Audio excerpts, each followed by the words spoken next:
le passage au RCE s'avérait, de toute façon il s'avère indispensable pour nous au 1er janvier 2012, et puisqu'il s'impose, il nous faut le réaliser dans les meilleures conditions.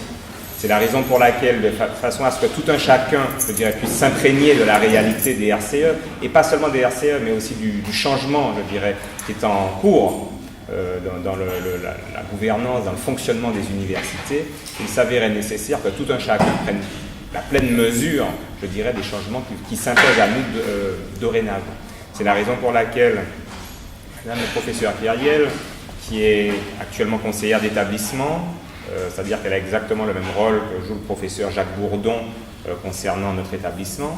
Mme Kyriel, qui est aussi ancienne présidente d'université, a accepté très gentiment de passer sur les 3 pôles pour nous présenter, je dirais, ces bouleversements, tous ceux qui s'imposent désormais à nous et qui de toute façon doivent être intégrés par le plus grand nombre pour que justement nous puissions les mettre en œuvre valablement.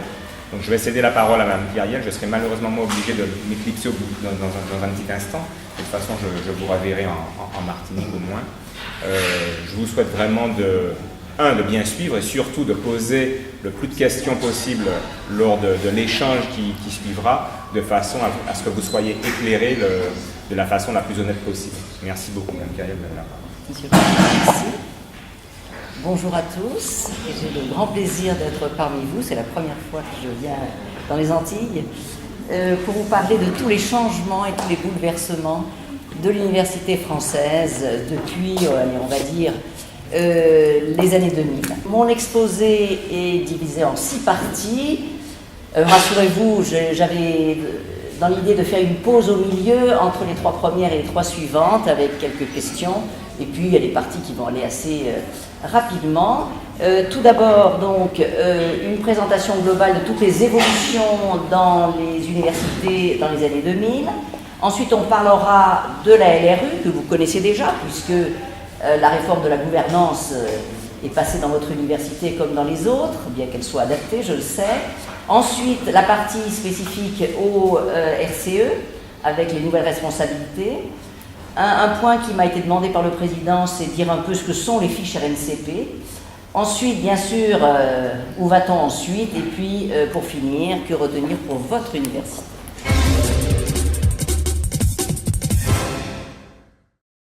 Une accélération des évolutions universitaires. Alors, on est parti, ça c'était déjà il y a un certain temps, d'un constat. Le système était très complexe, trop centralisé. Et il y avait peu d'incitation à la performance. Performance est un mot que je vais souvent redire. Ça, c'était un constat qui était fait depuis assez longtemps, qu'il fallait changer les choses dans les universités en France. Et on est parti surtout d'une série d'actions dont les principes étaient qu'il fallait simplifier. Je ne suis pas sûre qu'on y soit arrivé, mais c'était l'idée. Promouvoir l'excellence, en particulier amener l'évaluation, qui maintenant est incontournable. Aller vers des universités puissantes et autonomes, rendre les organismes de recherche stratèges avec des déclinaisons territoriales, promouvoir la recherche sur projet et aussi la recherche privée. Alors voilà, dans un calendrier très raccourci des années 2000, tout ce qui s'est passé. D'abord, les universités sont entrées, donc voilà toutes les étapes, les grandes étapes de la recomposition. Entrer dans l'espace européen de l'enseignement supérieur de la recherche, ça c'est le système LMD, que vous connaissez, qui s'est mis en place à partir de la rentrée 2002, progressivement, mais on doit dire que ce n'est pas encore tout à fait fini. Il y a encore des grands pans de l'offre de formation, en particulier les formations de santé, qui ne sont pas tellement masterisées, comme on dit. Mais on y travaille. Ensuite, il y a eu la mise en place des premiers pôles de compétitivité en 2005. Ensuite, on est allé donc dans l'idée d'avoir plus de performance et d'évaluation.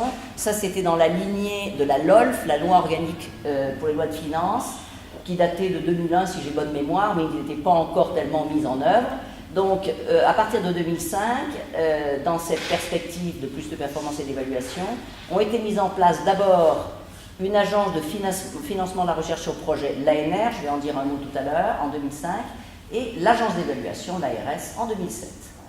Il y a eu aussi la loi recherche en 2006, qui a amené en particulier une réorganisation de la recherche et de nouveaux outils, en particulier les presses, les pôles de recherche et d'enseignement supérieur. Ça, les premiers se sont mis en place en 2007. Après la loi recherche, il y a eu la loi LRU, Liberté et responsabilité des universités, en 2007 aussi, pour aller vers des universités autonomes. À côté de cette loi, des chantiers ouverts en parallèle, en particulier le plan réussite en licence, pour aider les étudiants en difficulté au niveau licence. Tout ça, bien sûr, ne pouvait se faire qu'avec des moyens supplémentaires, ce qui a été fait, des moyens supplémentaires de fonctionnement et des moyens spécifiques pour l'immobilier universitaire, l'opération Campus en 2008. Et puis, bien sûr, dernier élément en date, les investissements d'avenir en 2010 qui sont en cours. Un mot sur performance et évaluation, avec deux éléments. L'agence d'évaluation, donc l'agence d'évaluation de l'enseignement supérieur de la recherche et de l'enseignement supérieur, pour faire ARS, qui comprend 3 sections. Ensuite, la 2, c'est les unités de recherche, et la 3, la section formation. Ce qui était assez nouveau, c'était surtout la section établissement, parce que les évaluations des unités de recherche, il y a longtemps qu'on connaissait ça, ça se faisait par la MSTP. Un peu plus nouveau, c'est l'évaluation des formations, qui n'existait pas jusque-là, enfin, ou qui existait au ministère, mais pas de manière aussi systématique. Bien sûr, enfin, il y en avait une en vue des habilitations, bien évidemment. Mais donc, le plus nouveau, c'est l'évaluation que fait la section 1 sur l'établissement dans son ensemble, avec sa stratégie d'ensemble. Interviennent, bien sûr, des éléments d'auto-évaluation demandés par l'ARS, en particulier par la section 1, et introduction de la démarche qualité. Ces évaluations de l'ARS sont utilisées pour la répartition des moyens. Vous savez que ça rentre dans la répartition des moyens récurrents aux universités. Et en fait, on est passé d'une dotation a priori, qui était le système antérieur, à une évaluation a posteriori sur évaluation de ce qui a été réalisé dans le contrat précédent. Et puis, ma foi, les évaluateurs sont évalués eux-mêmes. Il y a eu une évaluation de l'ARS et de son fonctionnement en 2010, dont je crois les résultats ne sont pas encore sortis. Mais, ma foi, ils sont évalués comme les autres.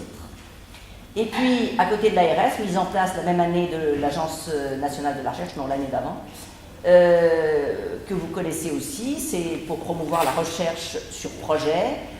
C'est une sélection assez sévère, puisque le taux de sélection est d'environ 20%, et vous savez qu'il y a à la fois des programmes thématiques et des programmes blancs sur d'autres thèmes. Un mot de la réorganisation de la recherche, le pacte pour la recherche en 2006.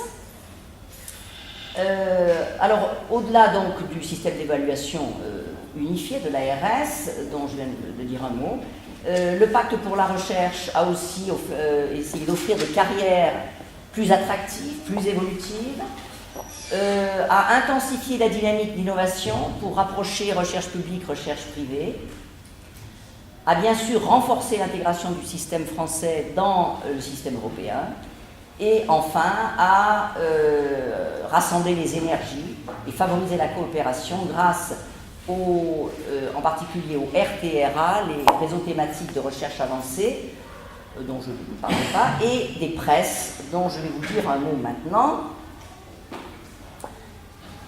Voici la carte actuelle des presses.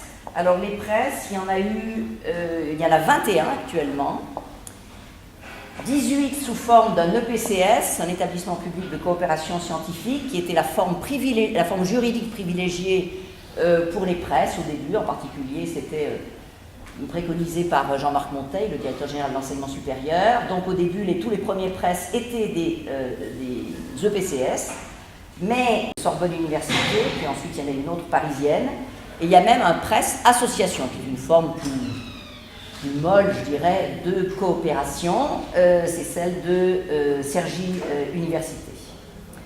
Alors ensuite, il y a Strasbourg qui a choisi d'aller directement à la fusion, vous le savez, et puis il y a une autre association en préparation entre Dijon et enfin la Bourgogne et la Franche-Comté, et puis il y a même des choses plus originales, comme le press Euro-Méditerranée, qui cette fois-ci se fait avec des partenaires à l'étranger. C'est celui de Nice, Toulon et Corté, avec, si je ne me trompe pas, avec Gênes, Turin. Voilà, Gênes, Turin. Ah oui, et Paris-6, curieusement, parce que Paris-6 a la station de Villefranche-sur-Mer qui est concernée. Voilà, donc c'est des groupements de coopération avec des pays étrangers. Donc il y en a un exemple qui existe déjà. Voilà donc toute cette restructuration sous forme de presse. Encore un mot sur la recherche qui a défini, la stratégie nationale a défini des priorités. Donc c'est un document qu'on appelle la SNRI, la Stratégie nationale de recherche et d'innovation, qui a défini des axes de recherche prioritaires, en particulier santé, environnement, technologie de l'information. Et cette SNRI, c'est la base de discussion pour les contrats des universités, les contrats des organismes de recherche aussi, la programmation de l'ANR et bien sûr les budgets de la recherche. Alors il est préférable quand on a un projet d'être dans les priorités de la SNRI. Ça favorise le financement du projet bien sûr. Ça c'est la stratégie nationale. Et puis il y a la déclinaison territoriale sous forme de stratère et stratum. Stratère, c'est pour la métropole, stratum, c'est pour l'outre-mer. Qu'est-ce que c'est que stratère? Ce qui veut dire stratégie territoriale, tout simplement. Ce sont des diagnostics territoriaux pour développer la vision territoriale, et c'est là-dessus qu'on discute avec, en particulier, les régions. C'est une vision, enfin, c'est les forces et les faiblesses de la recherche et de l'enseignement supérieur dans cette région-là. Et puis, il y a le document Stratum qui est en cours de finalisation, qui présente à la fois l'adaptation, une application adaptée de la SNRI, et c'est aussi un stratère, c'est aussi l'équivalent d'un stratère de métropole. Je vois que j'ai oublié une diapositive qui a passé, mais ça fait rien. C'était les alliances, mais je passe. On en arrive au dernier point des évolutions de la décade, les investissements d'avenir. Il est parti d'un rapport qui avait été demandé à messieurs Juppé et Rocard en 2009 et qui a été mis en œuvre pour augmenter le potentiel de croissance. En particulier sa capacité à innover, sur l'idée que l'enseignement supérieur, c'était le moteur de la croissance de demain. Bien sûr, nous, universitaires, en sommes persuadés, pour renforcer les efforts en matière de recherche et développement, et bien sûr, tout ça dans un contexte d'une intervention de l'État en sortie de crise. Alors, comment sont bâtis ces appels à projets?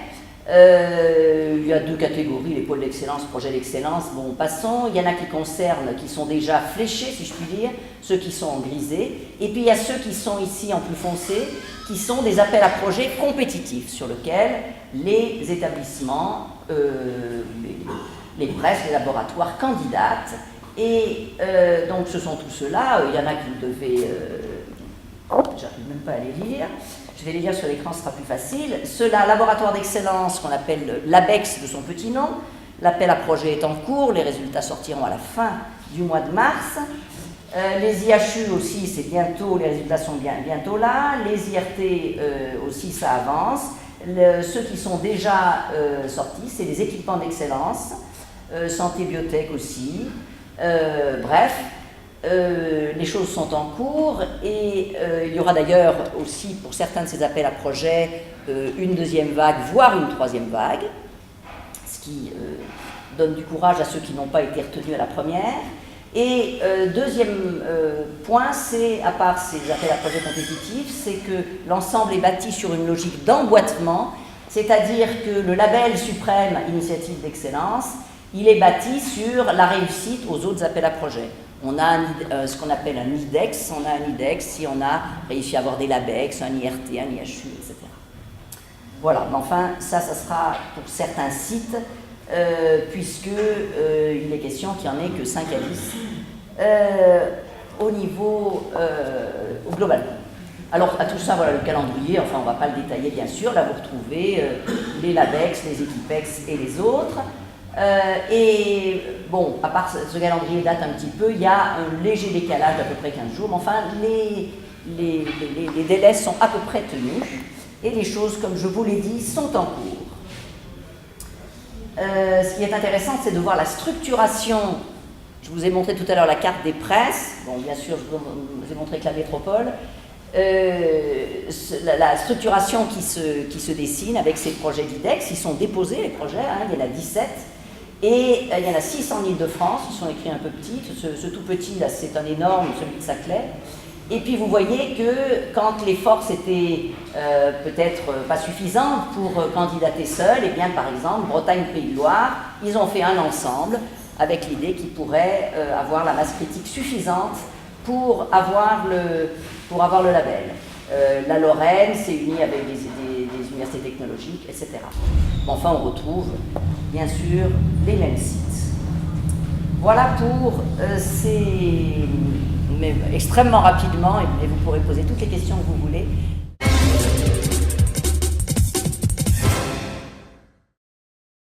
Deuxième partie, LRU, qui a amené donc une réforme de la gouvernance. Là, je vais la reprendre, mais peut-être on passera assez rapidement sur les compétences des conseils, par exemple, vous savez déjà ça. La loi LRU date de 2007, et elle était là pour rendre les universités autonomes dans un délai de 5 ans. Donc ça fait 2007-2012. Elle voulait aller vers une gouvernance rénovée, c'est-à-dire un conseil d'administration plus ouvert à des personnalités extérieures, et un président porteur de projet, encore plus porteur de projet, le président l'était quand même déjà, mais encore plus porteur de projet, et aussi juger sur ses résultats. Le rendre des comptes s'applique à tout le monde, à tous les universitaires, mais aussi au président. Cette loi, donc là c'est par les compétences élargies, allait transférer la masse salariale et les emplois de l'État jusqu'aux établissements, donc aller jusqu'à une gestion globale des moyens. Donc dans le nouveau budget des établissements, lorsqu'ils sont passés au RCE, il y a bien sûr, comme avant, fonctionnement investissement, on va le voir tout à l'heure, mais aussi la masse salariale. Cette loi voulait donner plus d'autonomie dans le recrutement des personnels, avec assouplissement des règles, pour pouvoir effectivement avoir plus d'autonomie sur ce point aussi. Cette loi a amené d'autres obligations pour les universités, obligation de publier des statistiques sur les indicateurs de réussite et d'insertion professionnelle aussi. On verra que c'est une nouvelle mission des universités qui a été introduite par la loi. Et grâce, ces statistiques sont souvent... Puis, la loi a amené des compétences optionnelles, la possibilité de créer des fondations pour collecter des fonds privés, et puis la possibilité de demander le transfert de la propriété du patrimoine, ce que quelques universités, j'en dirai un mot, ont demandé, et n'ont pas encore obtenu d'ailleurs. Alors, on va passer les changements pour le président, les changements pour les différents conseils, pour le président. Donc, ses compétences sont renforcées, je l'ai dit, il est désigné à la majorité absolue des membres du conseil d'administration. Son mandat est fixé à 4 ans et maintenant renouvelable une fois. Avant, le président n'avait pas la possibilité de se représenter, vous le savez. Et surtout, ce qui est important, c'est que ce mandat est synchronisé avec les conseils. Avant, il y avait quelquefois des problèmes entre les mandats des présidents et les mandats des conseils qui n'étaient pas de même durée, ce qui fait qu'il y avait quelquefois des problèmes de fonctionnement. Voilà, donc cette fois-ci, ça reste strictement synchronisé, y compris un président qui démissionnerait, ben, ma foi, il y a un président, j'allais dire, pour le temps qui reste pour la durée des conseils. Ce sont les conseils qui priment, la durée des conseils qui priment. Donc il a une équipe de direction, bien sûr. D'accord. Et puis, il a, ça c'est nouveau aussi, un droit de regard sur les affectations prononcées dans l'établissement. Il a aussi le pouvoir de déléguer sa signature très largement, plus qu'avant. Ça, c'est pour favoriser le bon fonctionnement de l'établissement.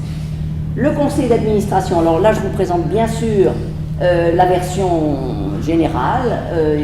Il y a eu des adaptations pour votre établissement, bien sûr, mais donc les conseils étaient au maximum de 20 à 30 membres, je l'ai dit, et plus ouverts à la société civile, avec des élus 8 à 14, et 7 à 8 personnalités extérieures, qui est donc la nouveauté, avec des représentants bien sûr des étudiants, des IATOS, des enseignants-chercheurs, et les personnalités extérieures sont nommées par le président après son élection.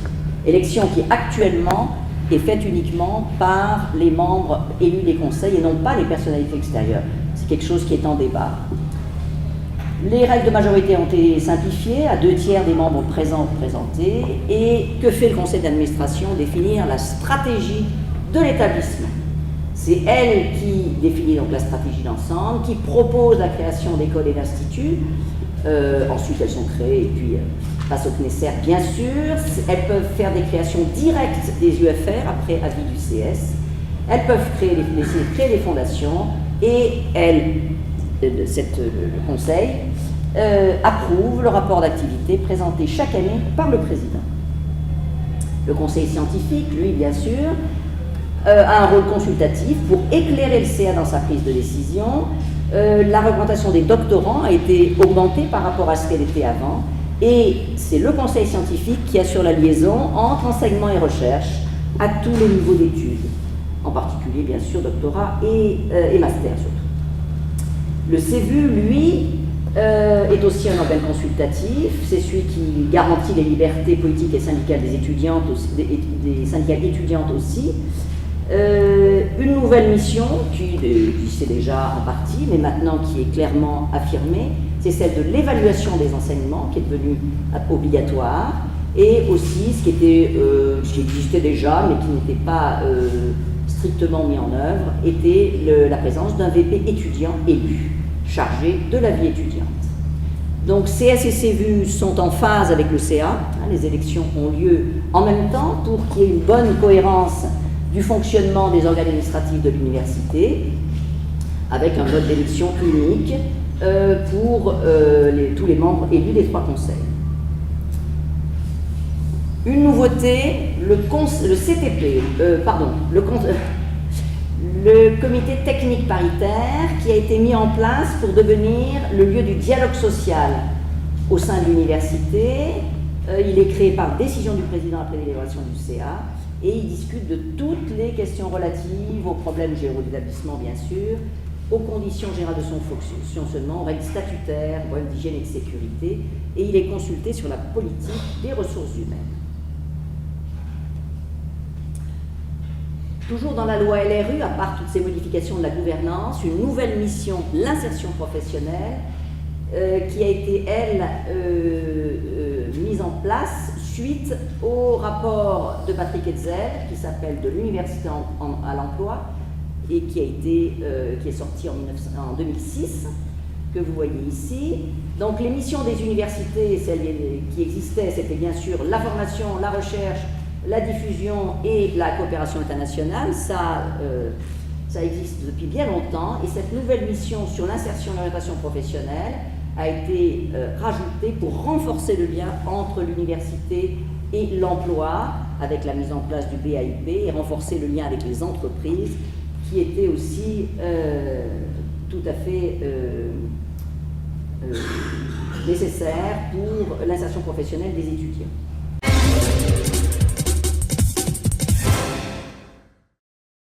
On passe maintenant au RCE, donc la nouvelle gouvernance, toutes les universités y ont basculé en même temps, ce qui fait que maintenant on a presque des universités synchrones, et il va y avoir des élections dans presque toutes les universités en 2012, parce que les présidents ont été tous élus en même temps, mais pourquoi pas, après tout, c'est peut-être très bien comme ça. Par contre, pour les RCE, là, les universités ils rentrent les unes après les autres, et donc tout ça sur 5 ans. Donc les responsabilités et compétences élargies.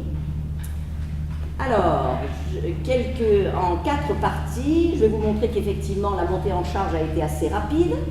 Les universités ont basculé assez rapidement. Quelle est la démarche du passage, en particulier l'audit de l'IGAENR et l'accompagnement qui est proposé, les compétences qui sont transférées sur finance, RH, etc., avec 4 volets, et puis les nouveaux outils, l'allocation interne des moyens, comptabilité de gestion, comptabilité analytique, et autres outils dont je vous dirai un mot. Donc une montée en charge rapide. Alors, au 1er janvier 2009, c'est la petite carte qui est ici en vert, il y a eu 18 universités autonomes. L'année suivante, c'est la carte qui est ici à droite, avec un détail sur la région parisienne. On est arrivé à 57 établissements. Et là, il y a eu, la priorité a été donnée aux établissements, mais ensuite, il y a eu, dans la vague du 1er janvier 2010, il y a eu déjà des écoles, et on en est en 2011, au total à 72 universités et 15 écoles et instituts, et donc l'UAG programmé pour 2012. Alors, après cette montée en puissance, quelle est la démarche du passage au RCE? Donc, délai de 5 ans, je l'ai dit, ces compétences sont demandées sur délibération du CA, après avis du CTP. L'étape suivante, après la demande, c'est l'audit. Vous l'avez déjà eu, l'audit de l'IGAENR, qui donne lieu à un rapport sur les capacités de l'université à devenir autonome. Surtout, gérer une masse salariale et payer les employés de l'université. Et puis, il y a une mission d'accompagnement qui a été mise en place pour aider les universités à mettre en œuvre le plan d'action qui est proposé à partir du rapport de l'IGAENR, dont je vais vous parler aussi. L'audit d'abord. Donc, cet audit fait un diagnostic dans 4 domaines: la gestion financière et comptable, les ressources humaines, système d'information et pilotage, et le patrimoine immobilier. Cet audit analyse les conditions dans lesquelles l'acquisition des nouvelles compétences peut être réalisée et, bien sûr, la liste des progrès à accomplir pour réussir ce passage. Alors ensuite, en fonction de cet audit, les établissements, pour chaque thématique, élaborent un plan d'action. D'ailleurs, le plan d'action est proposé par l'audit, mais ensuite, libre à l'établissement de l'adapter, de l'amender, de le gérer comme il veut, de manière à mettre en œuvre ces actions pour acquérir les nouvelles compétences dans les meilleures conditions. Et c'est sur la base de cet audit, de ce que l'université a fait après cet audit pour se préparer, que la décision d'accès de l'université au RSCE est prise. Et en général, la ministre annonce les universités qui vont passer au 1er janvier prochain, elle l'annonce vers le mois de juillet. Du moins, c'est ce qu'elle a fait les années antérieures. Ça, c'était l'audit. Ensuite, il y a un accompagnement, et l'accompagnement, il arrive après l'audit. L'audit, c'est un état des lieux, voilà où vous en êtes, voilà ce qu'il faut faire. Ensuite, il y a un accompagnement. Cette mission d'accompagnement a été mise en place au ministère, et elle a été créée dans le pôle de contractualisation. Vous savez que depuis la réforme du ministère, j'en ai pas parlé dans les changements, mais il y a eu des changements partout. Il y a eu une restructuration du ministère, a été créé un pôle de contractualisation et de financement, enfin ça a un nom à rallonge, mais je l'ai simplifié, pôle de contractualisation et de financement. C'est ce pôle qui s'occupe de la signature des contrats avec les établissements. Et bien, dans ce même pôle, il y a aussi la mission d'accompagnement des RCE. C'est le point d'entrée unique pour toutes les questions portant sur les aspects budgétaires, financiers, etc. Et cette mission, je l'ai déjà dit tout à l'heure, est chargée d'accompagner les universités dans la mise en œuvre du plan d'action.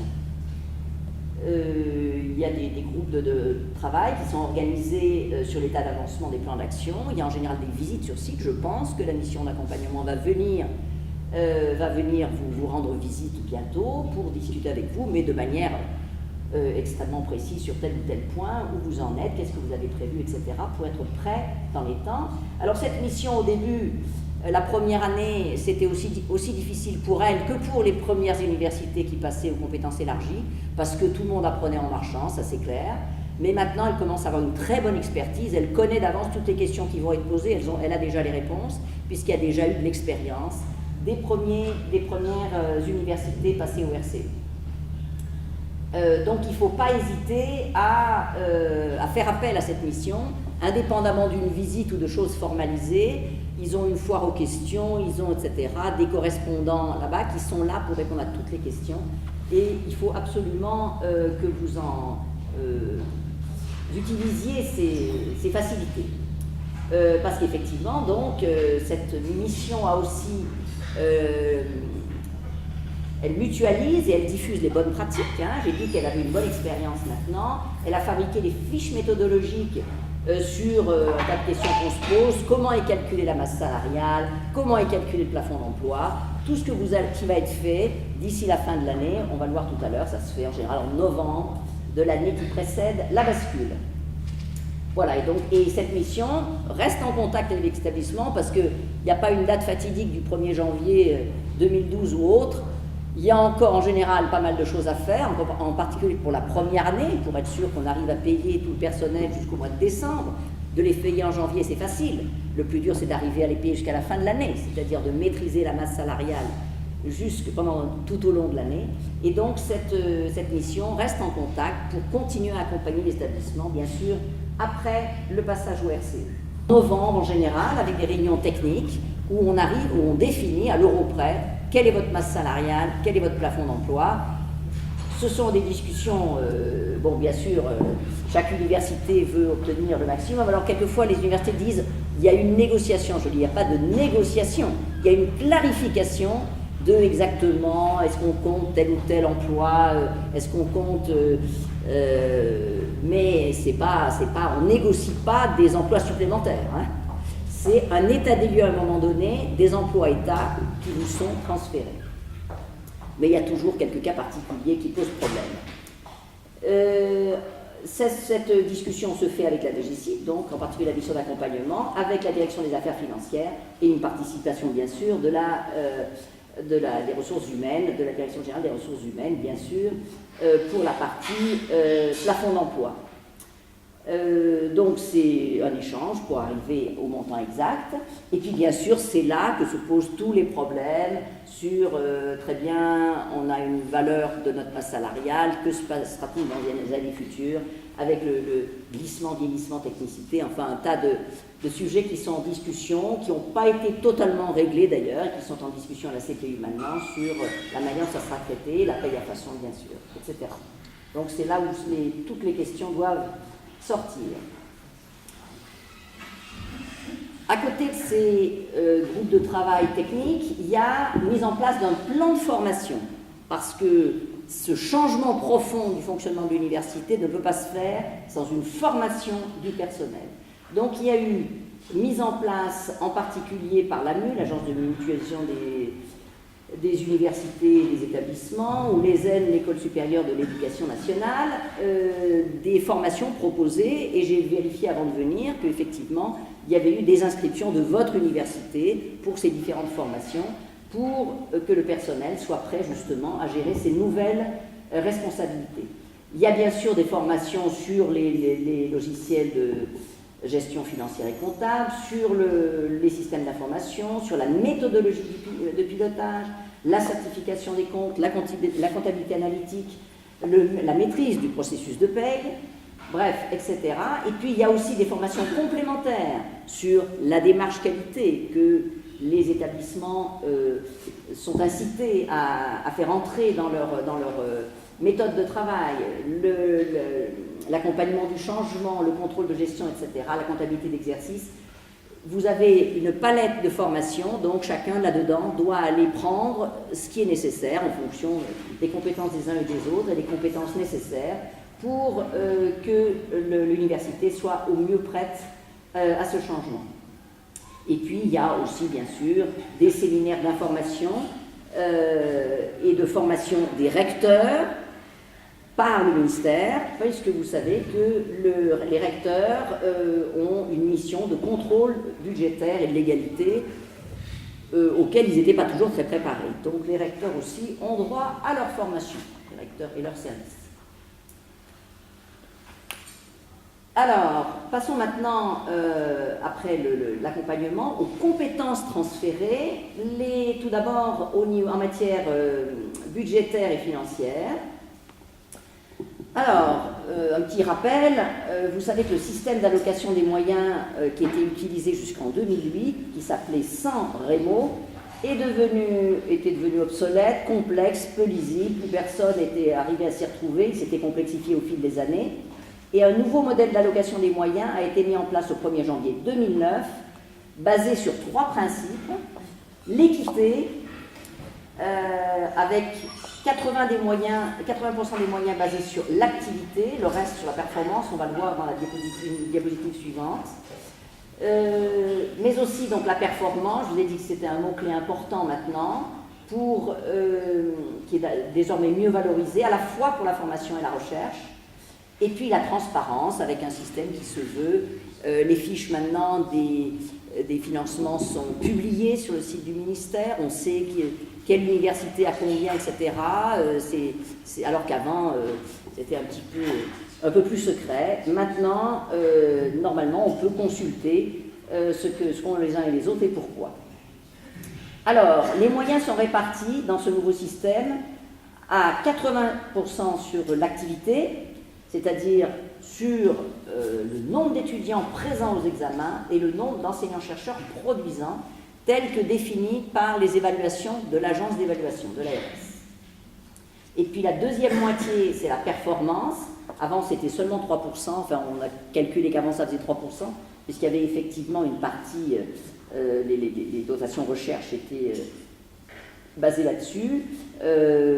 Donc on prend en compte la valeur ajoutée des établissements en matière de réussite en licence. C'est un indicateur que je trouve un peu compliqué à calculer, mais on arrive à voir ce que ça veut dire, hein, la valeur ajoutée en licence, et on évalue les étudiants qui rentrent, avec éventuellement le type de bac, le retard au bac, etc. Et on voit ce qu'on en fait à la fin. Donc la valeur ajoutée, c'est ce que l'université ajoute à une population donnée. On ne pouvait pas uniquement prendre le niveau de sortie, parce que les universités sont inégales en fonction des étudiants qui rentrent. Il y a des universités dans des régions qui ont plutôt des étudiants avec des mentions au bac, etc. C'est facile de les licencier, ceux-là. Hein. C'est beaucoup plus difficile si vous avez beaucoup de bac techno, beaucoup d'étudiants avec retard au bac, etc. Là, si vous avez réussi à en faire des licenciés, il y a beaucoup de valeur ajoutée. Et ça vous est comptabilisé. Il y a aussi le nombre de diplômés de master, la notation des unités de recherche, le nombre de doctorats délivrés dans l'année. Tout ça, c'est comptabilisé dans la performance. Donc, c'est 20% qui détermine votre dotation.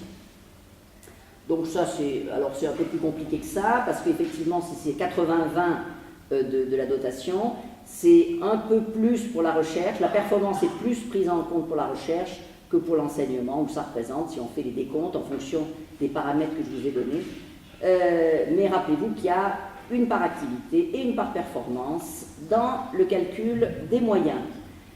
Mais de toute façon, ce n'est qu'un mode de calcul, et ça vous donne un budget globalisé. Donc ensuite, l'établissement fait ce qu'il veut. Il n'y a plus du tout comme avant, une ligne avec tant de milliers d'euros pour telle action. Enfin, avant, c'était les dotations, c'était des feuilles entières de lignes, et il fallait dépenser tant de milliers d'euros pour ça et pas autre chose, tant de millions d'euros, etc. Tandis que maintenant, vous avez un seul chiffre. Maintenant, c'est très simple, les contrats. Là, vous avez tant, il y a un chiffre. Alors bien sûr, il y a quand même un plafond d'emploi et une masse salariale, mais ça, c'est des choses qu'on ne peut pas dépasser. Je veux dire, on ne peut pas prendre dans le fonctionnement, on va voir une diapo là aussi là-dessus, mais rappelez-vous, c'est un budget globalisé, c'est-à-dire qu'il n'est pas fléché par action. Ça, c'est aussi une nouveauté. Autre compétence transférée, donc ça c'est la gestion des ressources humaines. Donc j'ai parlé tout à l'heure déjà du recrutement qui est plus réactif et plus ouvert. La loi a donné la possibilité de recruter des contractuels pour des fonctions techniques ou administratives de catégorie A, et aussi pour des fonctions d'enseignement et de recherche, ce qui est un peu une nouveauté. On n'avait pas tellement l'habitude des contractuels, mais des contractuels à part pour des vacations d'enseignement, mais à plein temps, pour l'enseignement ou la recherche. Et puis ce qui a changé aussi, vous savez, c'est la procédure de sélection pour les enseignants-chercheurs, avec des comités de sélection et non plus d'enseignants-chercheurs d'extérieur. Ça c'est avec l'idée d'éviter ce qu'on appelle l'endogamie, c'est-à-dire de recruter ses propres étudiants, en majorité. Ensuite, a été amenée une possibilité de modulation des obligations de service des enseignants. Ça doit être défini par le conseil d'administration, qui va définir les principes généraux de répartition de ces obligations. Alors, entre la répartition, c'est bien sûr entre les activités d'enseignement, de recherche et les autres. Hein, on commence à valoriser les autres tâches, administratives ou autres, d'innovation pédagogique ou autres. Donc ça, c'est le CA qui le définit, hein, qui donne le cadre général, mais il existe, de manière à harmoniser un petit peu tout ça entre les universités, un référentiel national qui est sorti, sur lequel se base l'établissement pour bâtir ses principes généraux. Et puis, bien sûr, ça nécessite qu'il y ait en place des outils de suivi du temps de service, bien sûr, mais qui existaient déjà tout de même. Et puis, nouveauté aussi, les primes, qui permettent de récompenser les mérites individuels sur lesquels il y a beaucoup plus de liberté qu'auparavant, et tout ça qui se fait dans le cadre du dialogue social au sein des CTP. Donc, transfert des emplois et de la masse salariale, donc avec définition d'un plafond d'emploi à l'intérieur duquel l'établissement décide l'université décide elle-même des transformations d'emplois et des recrutements, hein, mais bien sûr à condition de rester à l'intérieur de la masse salariale déléguée. Alors, qu'est-ce que c'est les emplois d'État? C'est les emplois qui correspondent aux emplois payés tout ou en partie par l'État. C'est ça qu'on prend en compte lorsqu'on fait ces fameux calculs, je vous ai dit à peu près en novembre, précédant le passage au RCE.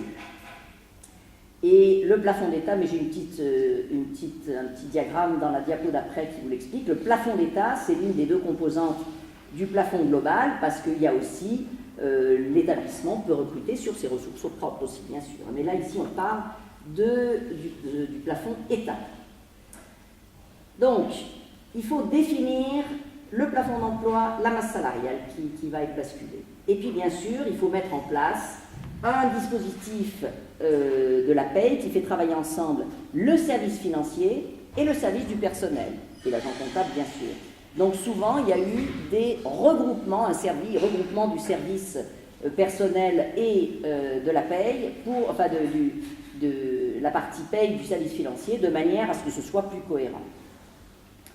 Et puis, ce contrôle de toute la chaîne paye est élaboré, bien défini, afin que le contrôle final de l'agent comptable soit limité aux risques repérés et que tout ne soit pas recontrôlé après, parce que l'exercice est long et difficile chaque mois.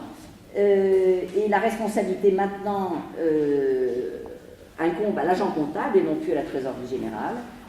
La trésorerie générale qui assure, par contre, la prestation de service de la paye à façon, moyennant rétribution de 1 euro et quelques, je ne sais plus combien, la fiche de paye. Donc voilà, je reprends ça sur un petit schéma. Donc ça, c'était la situation antérieure. Vous aviez des financements État pour l'investissement et pour le fonctionnement par l'allocation des moyens. Et maintenant, vous allez avoir ça. Alors, c'est même pas proportionnel, hein, parce que le transfert de la masse salariale a conduit à multiplier le budget des universités par 3, voire 4. Donc, le budget de l'université est bien plus élevé qu'avant. Donc, c'est pour ça qu'il faut le contrôler d'autant plus. Donc, c'est pour ça que je dis que ce n'est pas proportionnel. Il aurait fallu mettre ici, faire une colonne jaune jusqu'au plafond.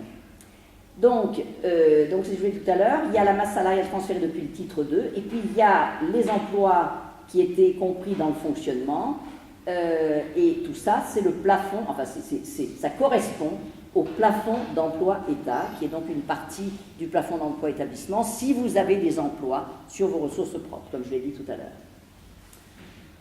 Voilà, donc il faut déterminer ces montants pour chaque établissement, fixer, c'est ce que je l'ai déjà dit, et définir le plafond d'emploi, voilà. Et donc cette notification, il y aura 3 enveloppes de crédit, le plafond de la masse salariale et le plafond d'emploi associé. Et ces 2 plafonds, bien sûr, sont limitatifs. Hein. On n'a pas le droit de sortir de la masse salariale pour payer des salariés de l'université et on n'a pas le droit de dépasser son plafond d'emploi. Alors,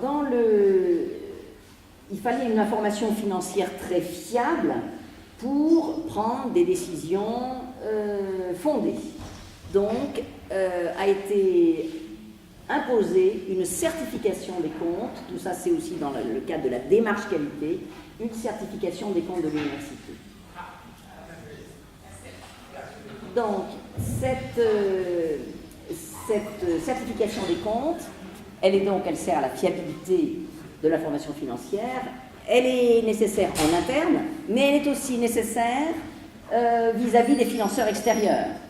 Vous demandez du financement à une collectivité, par exemple, vous montrez que vos comptes sont certifiés, ça leur donne confiance pour vous donner des crédits à gérer, par exemple. Hein. La certification des comptes, elle a aussi cet effet-là. Hein.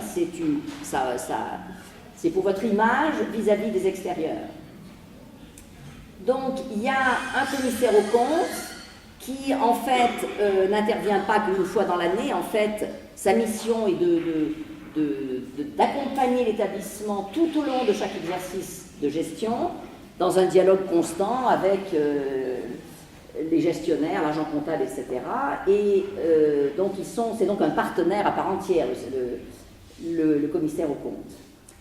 La mission du commissaire aux comptes, c'est donc un audit pour formuler une opinion sur les comptes annuels, en vérifiant qu'ils sont sincères, qu'ils donnent une image fidèle du résultat, enfin bon, ce qui est les critères de toute certification des comptes, hein, que c'est fidèle et sincère, que ça donne bien une image fidèle de l'exercice écoulé.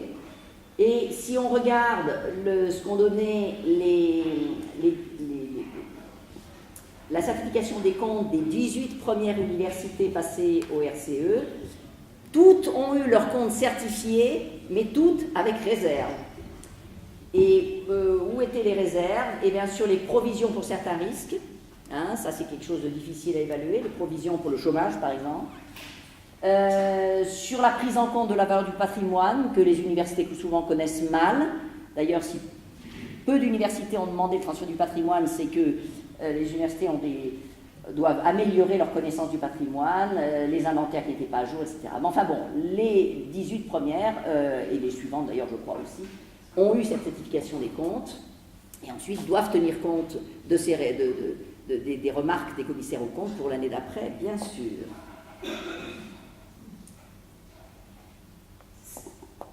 Système d'information et pilotage, ça c'est quelque chose sur lequel les recommandations de l'IGANR mettent l'accent, parce que c'est vraiment un enjeu crucial afin de fournir des outils fiables qui servent au pilotage.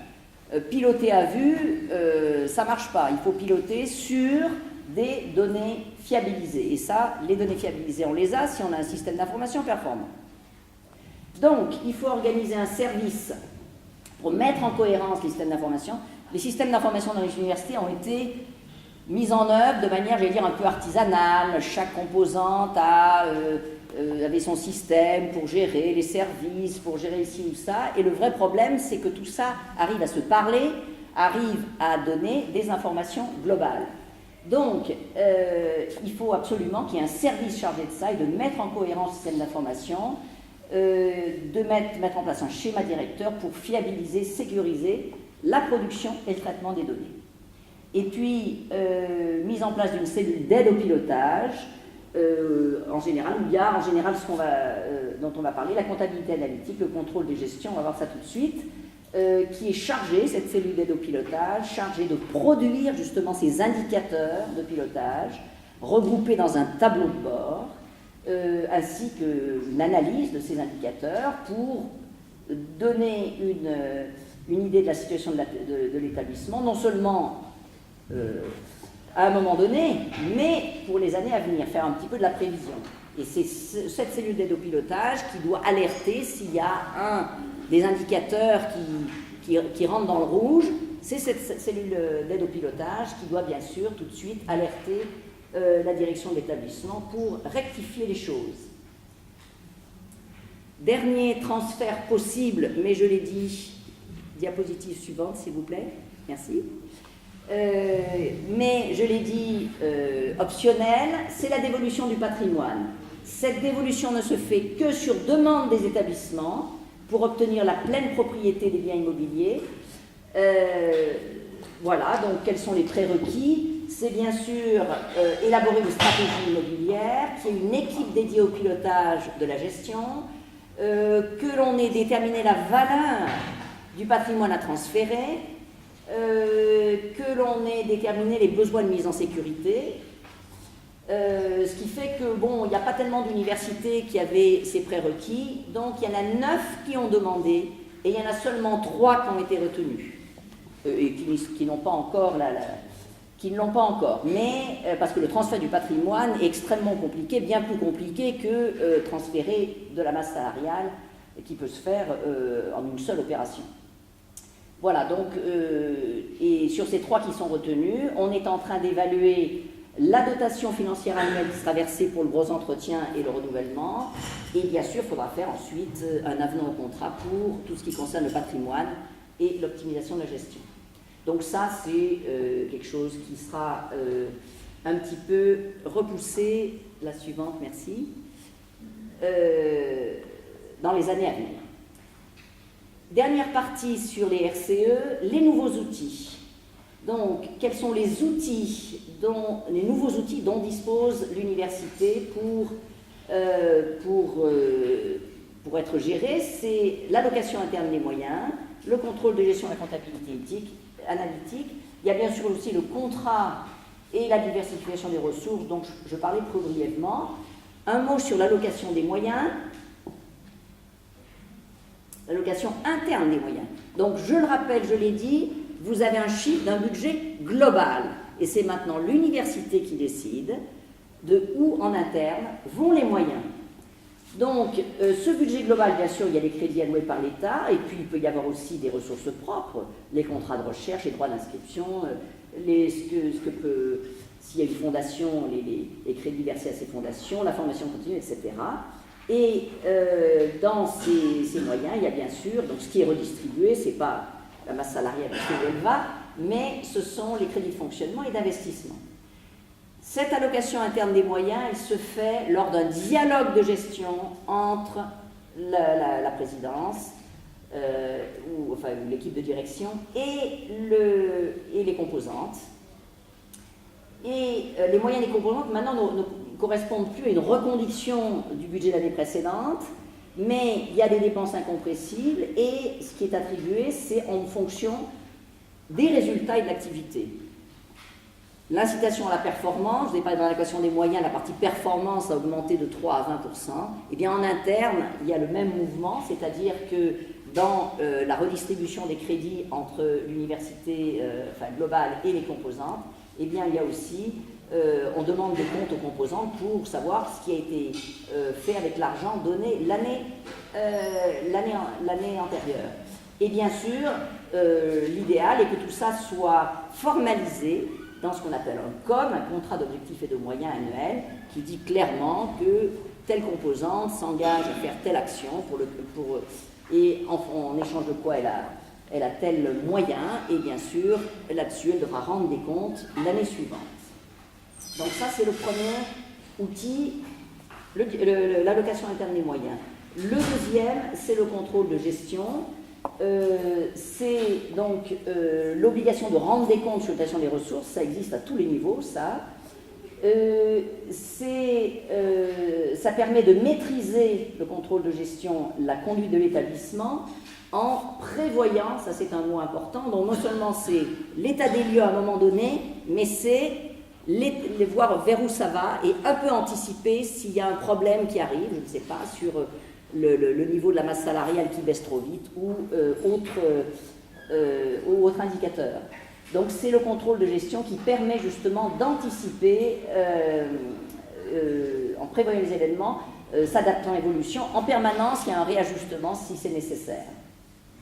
Donc on compare en permanence les performances et les objectifs, on corrige les objectifs et les moyens, et on bâtit des outils de gestion pour justement évaluer l'efficacité. Donc tout ça, c'est le propre du contrôle de gestion. C'est une réponse aux contraintes nouvelles issues de la LRU. C'est pour être capable de gérer une masse salariale sur le long et moyen terme, réaliser une GPEC, c'est-à-dire une gestion des emplois et des compétences, gestion, le P, c'est je sais pourquoi, prévisionnelle, merci, bien sûr, des emplois aidés, et le deuxième E, c'est des effectifs. On utilise tellement les cycles, on ne sait plus ce que ça veut dire en long. Et puis, bien sûr, le contrôle de gestion, alimente le dialogue de gestion, et ce qu'on a, le contrôle de gestion va nous donner des indicateurs qu'on pourra donc utiliser dans le dialogue avec les composantes au moment de ce dialogue pour bâtir les contrats avec les composantes. Ce contrôle de gestion va mettre en place un système de mesures et d'indicateurs, et donc c'est lui qui va alimenter le système d'information, donc il va fiabiliser les systèmes d'information pour avoir des données homogènes, collecter, analyser les données, suivre les tableaux de bord et mettre en place une comptabilité analytique. Suivant les universités, on n'entend pas exactement la même chose dans le contrôle de gestion, mais l'important c'est que ce soit clair pour l'université et à l'intérieur de l'université. En général, il y a le contrôle budgétaire dans ce contrôle de gestion, il y a le suivi de la masse salariale, il y a le suivi des heures complémentaires, mais ça peut être éventuellement délégué. Il y a le suivi des contrats d'objectifs et de moyens, des indicateurs du contrat, la construction des tableaux de bord, l'élaboration de l'entrepôt de données, la comptabilité analytique, mais comme je dis, ça peut être bâti différemment, avec une partie plus importante dans un service système d'information ou une partie déléguée aux composantes. Ça c'est chaque université le décide. Donc dans ces nouveaux outils, j'ai rajouté une diapositive parce qu'évidemment les guides méthodologiques ont fleuri pour vous expliquer comment il fallait faire. Donc ça va j'en ai retrouvé quelques-uns dans mes dossiers, le guide méthodologique de l'élaboration d'un tableau de bord stratégique pour les présidents d'université. Ça c'était le guide d'audit, ça c'était plutôt comment se passent les audits avec les GAENR, la modélisation financière et le plan de développement des activités, le guide pratique, etc., etc. Donc je suis sûre que vous connaissez déjà ces documents. Alors maintenant, assez rapidement, j'ai repris et j'en finirai avec cette première partie, et j'irai plus vite sur la suivante, pour vous laisser un peu de temps aux questions. J'ai repris l'autonomie vue de chacune des catégories du personnel. C'est l'autonomie vue... Alors d'abord, oui, la nouvelle université, oui, la suivante, s'il vous plaît.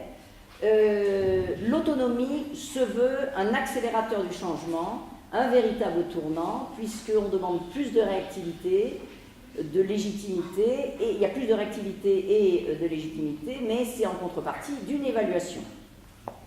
Donc, cette nouvelle université, vue par les étudiants, elle était là pour favoriser la réussite des étudiants, avec des formations plus attractives, un accompagnement personnalisé, là je n'ai pas développé, mais le plan réussite en licence, par exemple, des conditions d'études améliorées, via tout ce qu'il y a eu sur les opérations immobilières, etc.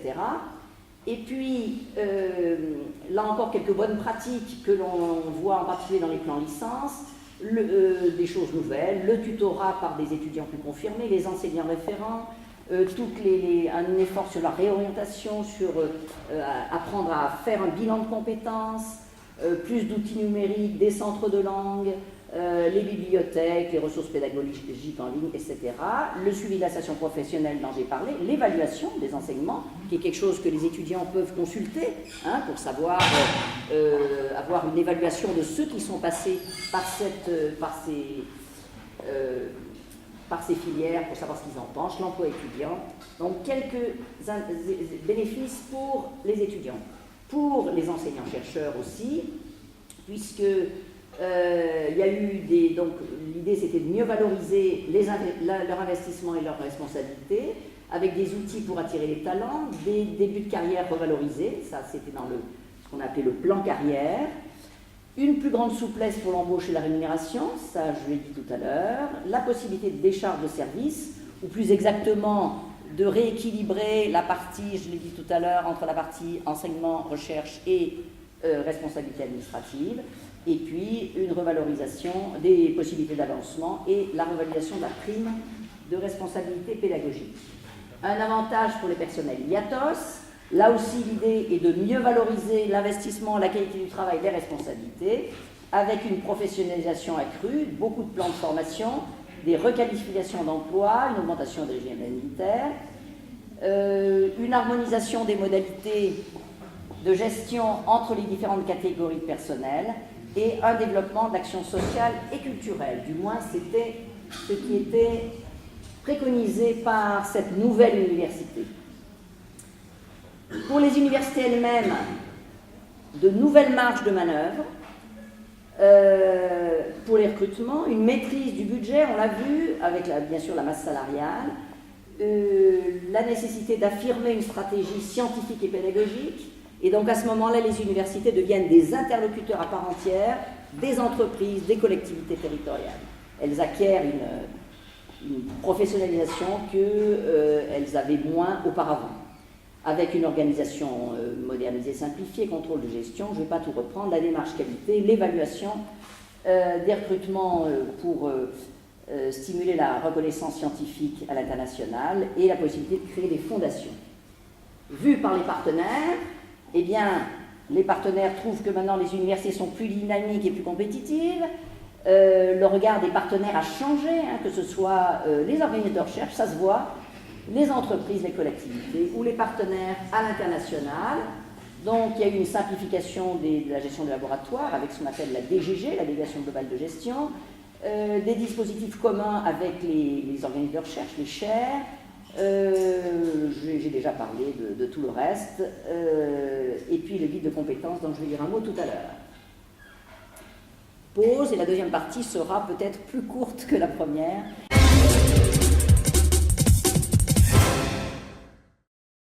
National des certifications professionnelles. Normalement, tous les diplômes nationaux qui sont demandés en habilitation doivent avoir ces fiches RNCP. Alors ces fiches, elles sont pilotées par la CNCP, la Commission nationale de la certification professionnelle, et tout ça, ça donne ce qu'on appelle un guide de compétences pour un diplôme, c'est-à-dire un référentiel qui, à côté du volume de la formation, des connaissances attendues et des modalités d'évaluation, définit aussi les compétences acquises. C'est ce que vous devez faire pour chacun, et que vous avez déjà fait peut-être, sans doute, pour chaque diplôme. Alors, rapidement, donc, cette commission nationale, la CNCP, a été créée en 2002 et elle est auprès du ministère de la formation professionnelle. Son rôle, c'est d'établir justement ce répertoire national des certifications professionnelles. Donc, c'est un répertoire qui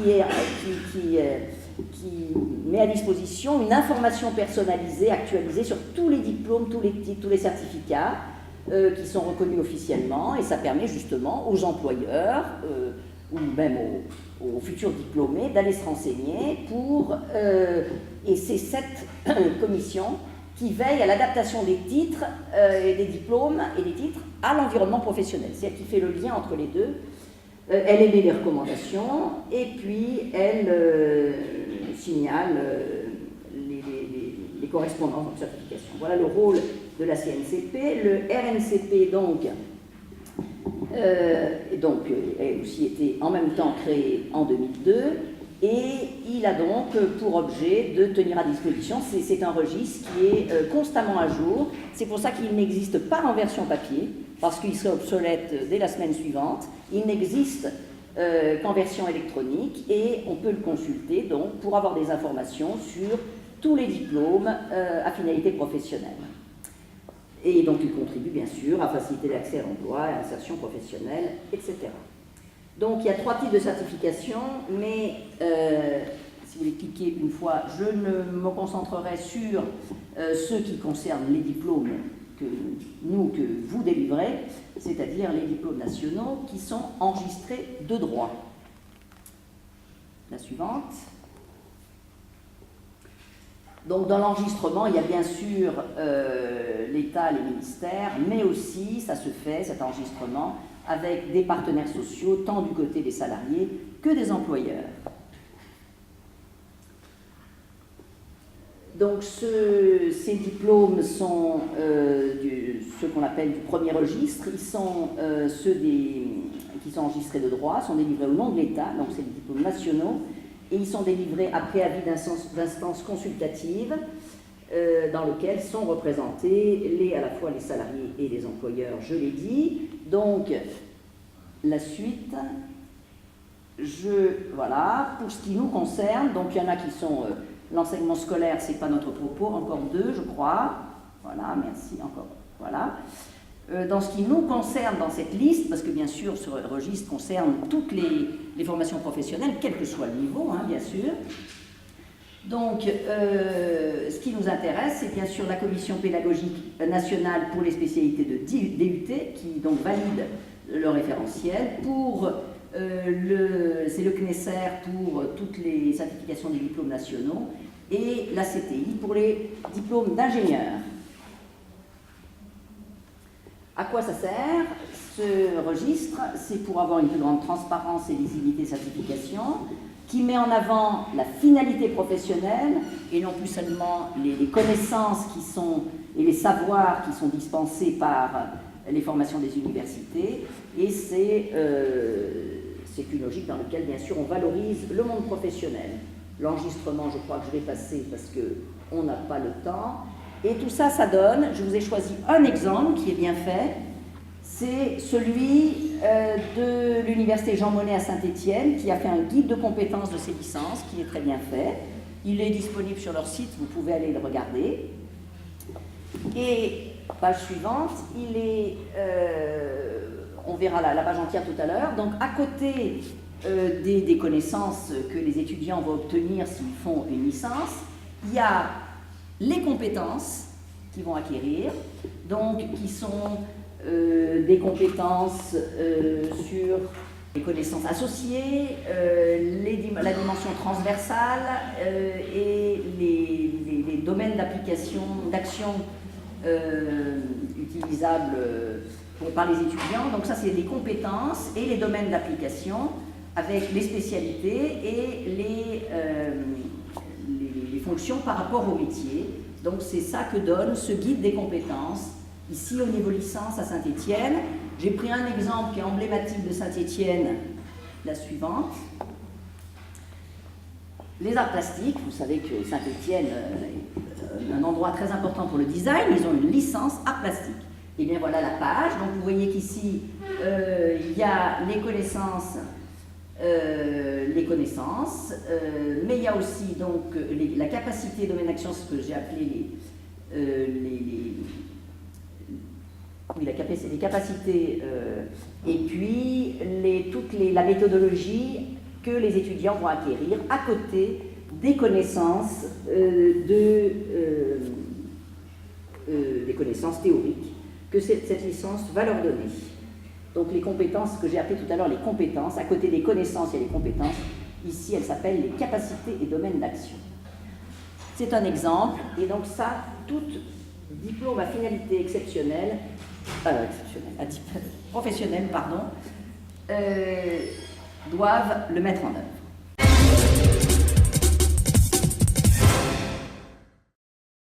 Une cinquième partie que je vais faire un peu rapidement sur la LRU, c'est très bien, mais après, où allons-nous?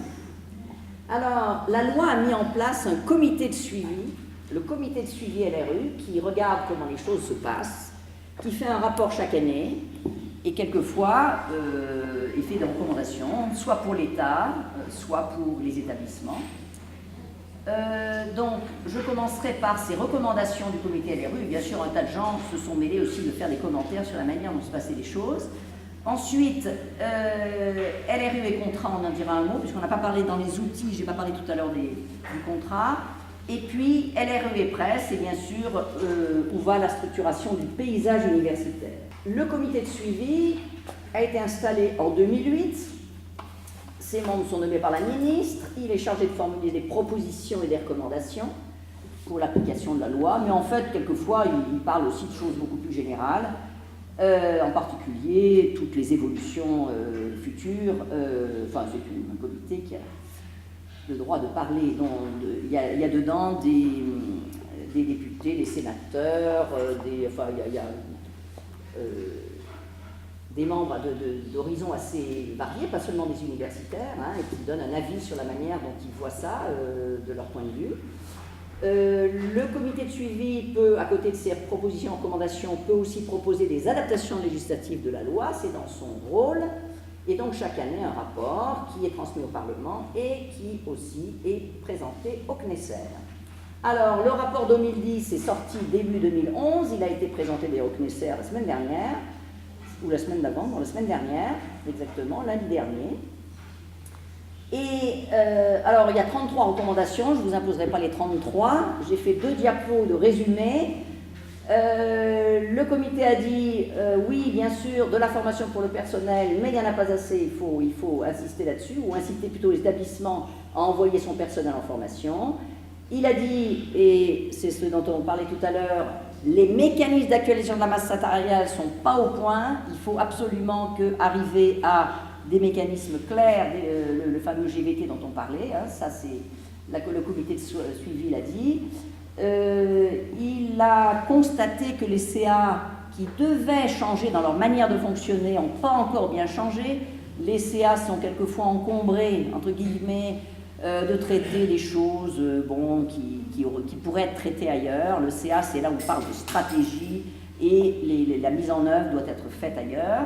Donc le CA doit déléguer pour que les ordres du jour du CA soient vraiment recentrés sur les questions stratégiques. Le comité a aussi dit qu'il n'y avait pas assez de concertation en interne pour favoriser l'adhésion à un projet collectif. Ça, c'est quelque chose qu'il faut mettre en œuvre, bien sûr, dans toutes les universités. Attention aux liens information-recherche, qui, quelquefois, avec initiative d'excellence, etc., tend à se diluer. Enfin, bon, il a été remis dans les cahiers, les appels à projets. C'est pour ça que des initiatives d'excellence a été très largement, on a insisté là-dessus. Dans les dossiers LABEX, ceux qui ne parlaient pas du lien à l'information, mais comment dire, ils auraient eu tendance à l'oublier, ça a été rajouté. Bien sûr, sur les procédures de recrutement, il n'y a pas toujours assez de transparence, c'est ce qui a été remarqué. Et puis, normalement, les personnels devraient à terme être évalués aussi par l'ARS, et ce n'est pas encore fait. Donc, le comité de suivi a rappelé que c'était quelque chose qui devait être mis en œuvre.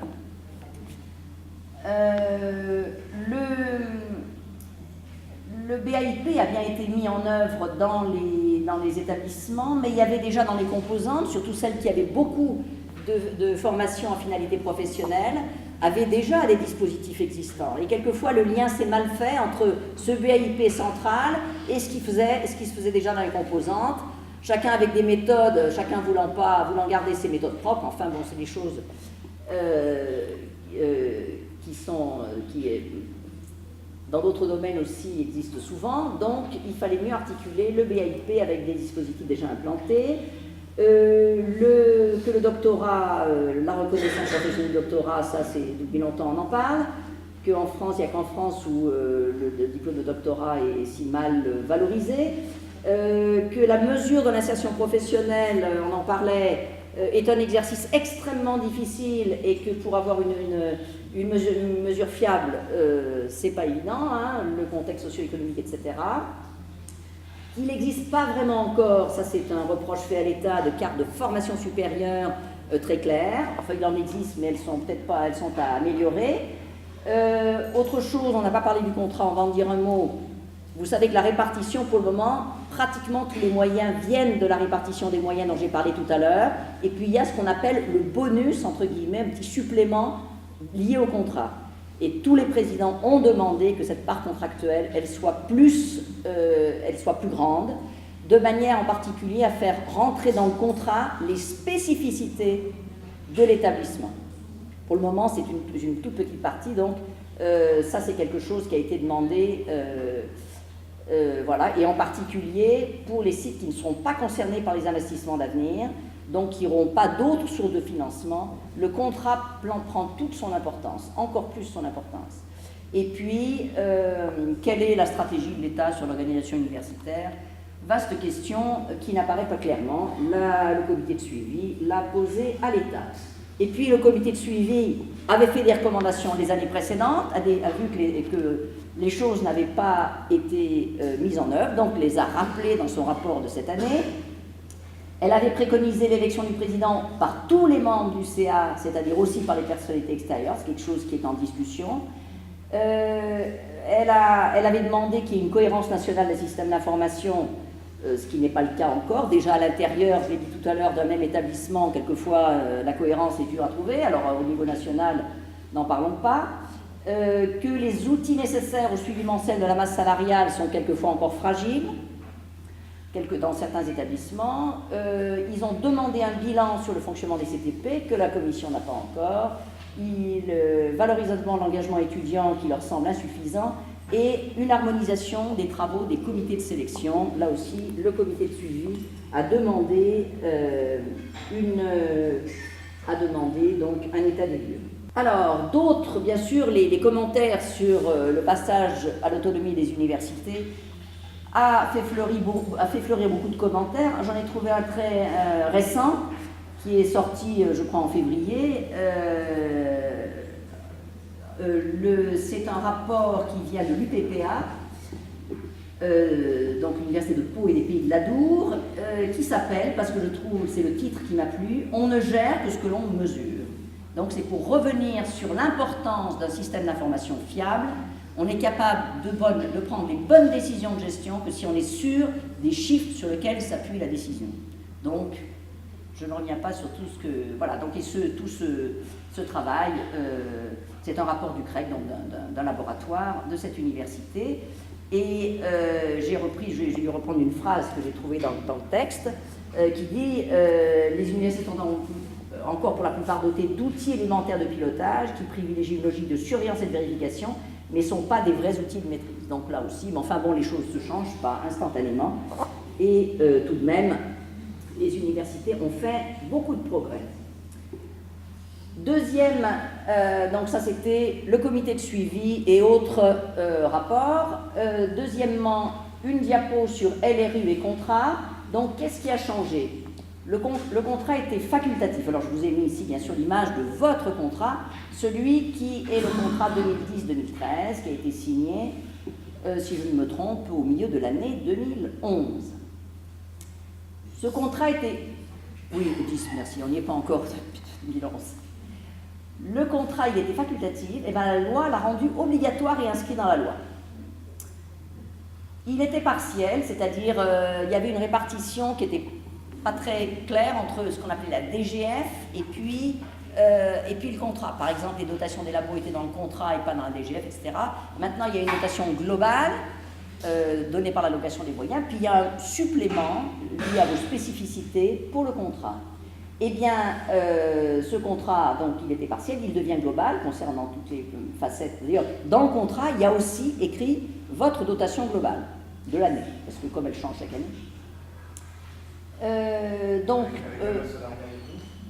Il y a la masse salariale aussi, quand on passe au RC, oui. Et quand on passe au RC, il y a un avenant au contrat, bien sûr, puisqu'il y a le budget écrit dans le contrat. Alors, et puis bon, je l'ai déjà dit tout à l'heure en parlant d'évaluation, les unités de recherche connaissent les évaluations depuis bien longtemps, mais pour le reste, à part une lecture rapide du bilan du contrat précédent, il n'y avait pas trop d'évaluation, tandis que maintenant, tout est évalué. Et toutes les facettes de l'établissement sont évaluées par l'ARS. Donc le contrat doit devenir l'outil principal, est devenu l'outil principal de la stratégie de l'université, puisqu'il est basé sur un projet d'établissement qui est bâti dans l'établissement, et qui ensuite, le projet d'établissement donne lieu à ce contrat. Et ce contrat doit aussi être l'outil d'accompagnement et de contrôle de l'État. Et donc ce contrat devrait, en tout cas c'est un souhait de beaucoup, prendre de l'importance, à la fois financièrement et surtout pour accompagner les sites où il n'y aura pas d'initiative d'excellence. Troisième point, LRU et presse, alors, et structuration du paysage. Alors, évidemment, la LRU a recentré les établissements sur eux-mêmes, c'est-à-dire on passe aux compétences élargies, donc là, la frontière, c'est l'université et puis le reste du monde. Et donc, il y avait un petit peu une démarche contradictoire entre la démarche presse, qui était associez-vous avec ceux qui sont à côté de vous. Alors, c'est un peu différent chez vous. Je parle, disons, plutôt de la métropole, ou ma ville d'origine, où il y avait Grenoble 1, Grenoble 2, Grenoble 3, etc. Donc, Grenoble 1, mon université, on a passé au LRU, on s'est préoccupé de notre université, de la manière dont elle fonctionnait, hein, alors qu'en même temps, il y avait travaillé en presse avec les partenaires du site. C'était un peu contradictoire. Mais en fait, et donc un rapport récent de février 2011 de la Cour des comptes a effectivement, bon, je ne vais peut-être pas relire toute la phrase, hein, en disant qu'en insistant sur l'autonomie, en les incitant à privilégier l'accès au RCE, eh bien, on a un peu relégué au second plan la logique des presses. Hein. Voilà, la deuxième phrase dit à peu près la même chose, et donc il y avait un petit peu un paradoxe, mais en fait, pardon, oui c'est ça, c'est bien ça, mais en fait on va voir que c'était nécessaire que les établissements acquièrent l'autonomie pour être des partenaires à part entière pour s'associer avec d'autres. Hein. C'était une étape nécessaire. Alors, si on regarde maintenant, malgré donc au-delà du passage au RCE, le constat de l'évolution des presses, alors le constat, il est mitigé sur les presses, parce que, bon, l'impact est encore faible en matière de formation et de recherche, c'est ce qui a été, dans tous les rapports récents, c'est ce qui a été remarqué. La délégation de compétences des établissements aux presses est globalement assez limitée, la gouvernance du presse est insuffisamment stratégique. Toutefois, ce sont en général les presses qui ont coordonné les opérations campus, ce qui fait que, et puis ils vont coordonner aussi pour la plupart le projet investissement d'avenir, ce qui fait que ça renforce le rôle des presses. Et puis autre importante évolution, c'est assez récente, parce que bon, il y avait des problèmes juridiques pour que les presses puissent délivrer des diplômes. Quand les premiers presses ont voulu, les premiers qui ont voulu délivrer des doctorats, la réponse a été qu'ils n'étaient pas habilités. Enfin, il y a eu des problèmes juridiques qui ont été réglés, hein, mais maintenant les presses peuvent délivrer des diplômes, ce qui fait que ça leur renforce leur importance. Et puis, nouveauté aussi, et les premiers vont sans doute se faire dans la vague de contractualisation actuelle qui est la vague A, les presses vont contractualiser aussi, donc ça va aussi renforcer leur importance. Au niveau de la restructuration, donc un premier bilan, alors suite à les presses, les opérations campus, les investissements d'avenir, on arrive à une très grande diversité de situations. On est dans le règne actuel de la biodiversité, c'est-à-dire l'idée c'est que ça doit venir d'en bas. Le problème c'est qu'ensuite il faut arriver à un paysage cohérent, mais pour le moment il y a des grandes diversités dans les typologies de presse, dans les qualités de gouvernance. Donc est-ce qu'on peut considérer que cette recomposition engagée procède d'une vision cohérente d'un État qui se voulait stratège, régulateur et arbitre? On peut poser la question. Et ensuite, bon, ça c'est ce que je disais à l'instant sur la diapositive précédente, en quoi la LRU aura-t-elle contribué à renforcer la cohérence, la lisibilité des restructurations en cours. Donc, c'est ce que je disais tout à l'heure entre le paradoxe LRU versus presse. Quelqu'un l'a résumé, c'est Lionel Collet en disant « La LRU est un passage, l'histoire s'écrit après. Hein ». Donc, il faut déjà être fort en interne, avoir une stratégie forte, être organisé et en ordre de marche, et à ce moment-là, on est des interlocuteurs crédibles pour tous les partenaires, que ce soit les partenaires d'un presse, les partenaires régionaux, les collectivités, les universités du pays d'à côté, ou tout ce que vous voulez. Donc, quelles sont les questions posées? Il n'y a pas effectivement de modèle unique. Hein.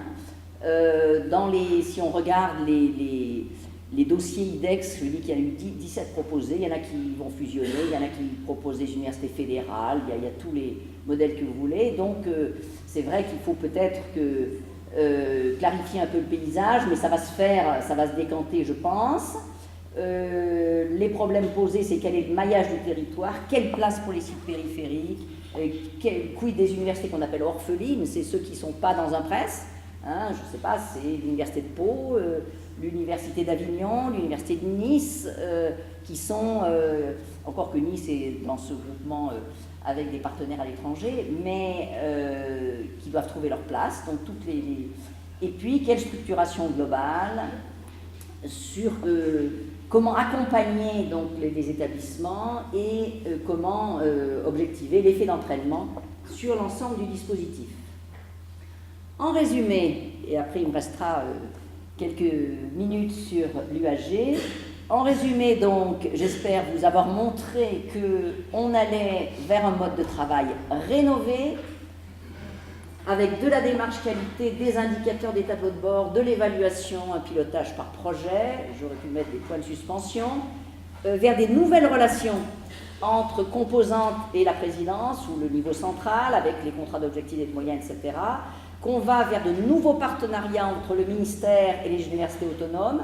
Alors le contrat, vous le savez, va passer à partir de cette année du quadriennal au quinquennal, et c'est dans ce contrat qu'il y a justement la discussion entre université autonome et ministère, mais bien sûr, avec l'autonomie, la relation a complètement changé, hein, c'est un accompagnement et non plus des directives qui doivent être appliquées dans les universités. C'est les universités qui proposent une stratégie et il y a une discussion à partenariat égal, si je puis dire.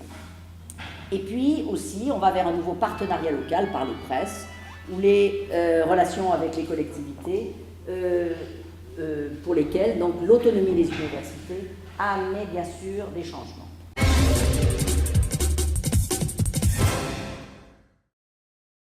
Alors, que retenir pour l'UAG?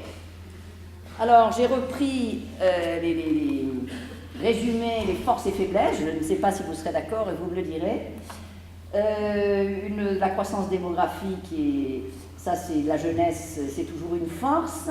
Une région à fort potentiel de croissance, avec un partenariat possible avec des pays très proches, c'est aussi toujours un avantage. Des opportunités avec l'environnement naturel de l'UAG, vous avez une position géographique qui vous donne des spécificités qu'il faut valoriser, qu'il n'y a pas ailleurs. L'implantation des organismes de recherche, le CNRS-IRD. Vous avez un rôle déterminant à jouer pour la formation des techniciens supérieurs et des cadres et contribuer ainsi au développement économique et social. Et puis, vous êtes sur 3 départements, mais sur les 3 départements universités uniques, ce qui est un atout pour la visibilité internationale. Alors, les faiblesses, elles sont soit au niveau du dispositif de formation, donc une pyramide déséquilibrée. Je crois que vous avez beaucoup de licences, donc une pyramide très plate de la population étudiante, avec une fraction significative d'étudiants fragiles, quelqu'un en parlait tout à l'heure, avec des handicaps sociaux de nature structurelle, et puis une forte mobilité sortante et une faible mobilité entrante. Quelqu'un parlait tout à l'heure des étudiants qui vont étudier ailleurs. Et puis bien sûr, des faiblesses liées à l'environnement socio-économique, avec la situation du marché de l'emploi, l'insertion professionnelle d'un territoire qui est de petite taille. On en parlait tout à l'heure. Alors, quelles orientations stratégiques? La suivante. Favoriser donc la réussite des étudiants, hein, et en premier ceux du cycle licence, qui ont donc beaucoup d'accompagnement nécessaire, on l'a dit tout à l'heure, en développant la professionnalisation et des enseignements et l'insertion professionnelle des diplômés, construire l'offre de formation niveau master et doctorat plus mieux centré sur l'excellence en matière de recherche, sur ces thèmes donc, qui vous sont propres, et puis construire des partenariats à l'échelle du continent américain et des pays qui sont si proches, dont on l'a dit tout à l'heure. Alors, l'UAG est une université tout à fait particulière. Il y a eu même une adaptation de la loi LRU aux spécificités de là. Vous avez donc un conseil d'administration particulier, vous avez des adaptations particulières. Et puis, bien sûr, à cause de cette structuration qui peut-être complexifie un peu les choses, de l'université et des services académiques en 3 entités. Alors là, pour en venir au RCE, hein, puisque je me focalise sur les RCE, bah, il y a 3 recteurs, donc lequel va être exercer le contrôle de l'égalité, etc. etc. La gestion des biatos aussi est rendue assez compliquée parce que on m'a dit que les 3 rectorats n'avaient pas le même mode de fonctionnement, donc ça rend les choses un peu difficiles. Et puis, comment vont s'organiser les TG en matière de crédit de masse salariale. D'habitude, en métropole, une UFM a été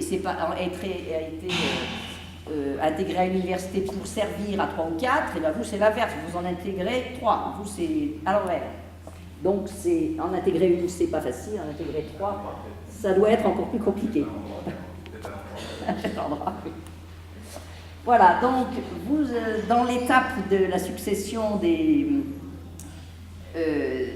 événements avant le passage au RCE, vous avez eu donc le rapport, enfin la visite de l'IGAENR, qui a le rapport qui date d'octobre, donc qui explique la situation au regard de la LRU et du passage au RCE. Alors, un diagnostic est sans complaisance, mais je dois ajouter qu'il n'est jamais avec complaisance. Et aucune université n'a lu avec plaisir ce que les inspecteurs ont dit, parce qu'évidemment, ils n'ont dit que des choses. Ce qui va bien, en général, ils passent rapidement, et ils insistent que sur ce qui ne va pas. Donc, le sans complaisance est pour vous et pour tout le monde. Donc, ce rapport, donc, je l'ai dit tout à l'heure déjà, explique le chemin qui reste à parcourir pour pouvoir accéder sans risque au RCE. Donc, le rapport dit que le secteur le plus fragile ici, c'est la fonction RH, avec les problèmes de calcul du montant de la masse salariale, la mise en place d'une gestion prévisionnelle qui reste à conforter, etc. Et puis, un problème particulier de la maîtrise des heures complémentaires. Et aussi, le rapport a pointé une augmentation importante des dépenses consacrées au contractuel, beaucoup d'emplois engagés. Bon, je ne vais pas reprendre tout ça, vous avez eu l'occasion, j'imagine, d'en discuter. Donc, j'ai mis un exemple. Je vous ai dit que dans chacun des chapitres de ce rapport, finance, RH, système d'information et patrimoine, ça se termine par un plan d'action. Je vous ai mis ici le plan d'action proposé. Hein. Après, je vous ai dit, c'est à vous de mettre en œuvre ou pas. Il y a 3 niveaux d'urgence. Le A, c'est si vous ne le faites pas, ça sera difficile de passer au RCE. Le B, c'est un peu plus... ça peut se faire un peu après. Et le C, c'est moins urgent. Donc vous avez ici, vous avez un tableau en fonction de l'objectif visé. Et puis il y a différentes actions donc, qui sont proposées. Et c'est de ça dont il faut partir. Donc vous avez ici, là dans la partie optimiser l'organisation de la fonction RH, il y en a un qui est urgent, donc voilà, et puis les autres, ça peut un peu attendre. Donc ensuite, il vous faut, mettre en place une démarche de mise en place du plan d'action pour que vous soyez prêts à au moment venu. Donc, bon, on ne va pas tout détailler, mais voilà comment ça se présente. Et ça, c'est le point de départ donc, de l'action qui se fait en interne ensuite. Donc c'est là où intervient la mission d'accompagnement du ministère, c'est là où elle entre en jeu. Alors ensuite, voilà, alors j'ai remarqué que récemment la ministre vous a fait un beau compliment puisqu'elle a dit qu'elle a vu ici ce qu'elle voulait voir mettre en œuvre en métropole, qui est donc, quand elle est venue il n'y a pas longtemps, l'université en réseau. Donc, université particulière parce que, donc je rappelle l'ambition du contrat, ce qui est écrit dans le contrat, c'est faire de l'UAG le principal référent universitaire du bassin des Caraïbes et de l'Amazone. Voilà, donc la question c'est, comme ici comme ailleurs, bien que ce soit différent, la question de la structuration, de bien savoir qui fait quoi, quel niveau fait quoi, etc., pour que le fonctionnement soit optimisé. Et donc, est-ce qu'un fonctionnement de type fédéral, ça veut dire qu'on délègue des compétences à un autre niveau. Ces énormes universités dont je vous parlais tout à l'heure, qui vont jusqu'à, qui se construisent à Aix-Marseille, à Lyon, etc., où il y aura beaucoup d'étudiants, il est évident que c'est ingérable si on garde une présidence et puis 50 composantes. Ça ne marche pas, ça, c'est pas possible. Donc en général, il y a des regroupements et il y a le passage de compétences qui sont transférées du niveau central au niveau intermédiaire. À ce moment-là, ça peut, et on sait clairement qui fait quoi, à quel niveau, etc. Et à ce moment-là, ça peut fonctionner de manière fluide. Donc vous avez bien sûr exactement le même exercice à définir pour savoir qui fait quoi. Voilà, pour finir, j'espère que vous n'êtes pas complètement assommés par tout ce que je vous ai raconté. Toutes ces nouveautés visaient à redonner de la visibilité à nos universités. Et bien sûr, cette visibilité, elle existe de par la relation qu'on a avec ses partenaires. Donc bien sûr, si les universités de métropole ont des relations avec le monde entier, et bien vous aussi bien sûr, et en particulier avec le monde américain du nord ou du sud, relations que vous avez déjà et que bien sûr vous renforcerez lorsque vous serez autonome. Donc, une dernière diapo, les mots-clés à retenir. L'autonomie, c'est liberté, mais aussi responsabilité. Hein. Les universités sont autonomes, mais pas indépendantes, c'est-à-dire on est autonome, mais on ne fait pas n'importe quoi quand même. Dans les relations avec les partenaires de la recherche, de l'économie, les partenaires des collectivités territoriales, et autonome aussi vis-à-vis des composantes, vis-à-vis du personnel, donc beaucoup d'autonomie dans les relations. Donc ça veut dire que ça responsabilise aussi tous les niveaux. Hein. Deuxième mot-clé, c'est la performance. La performance, elle se fait sur un projet qui est cohérent.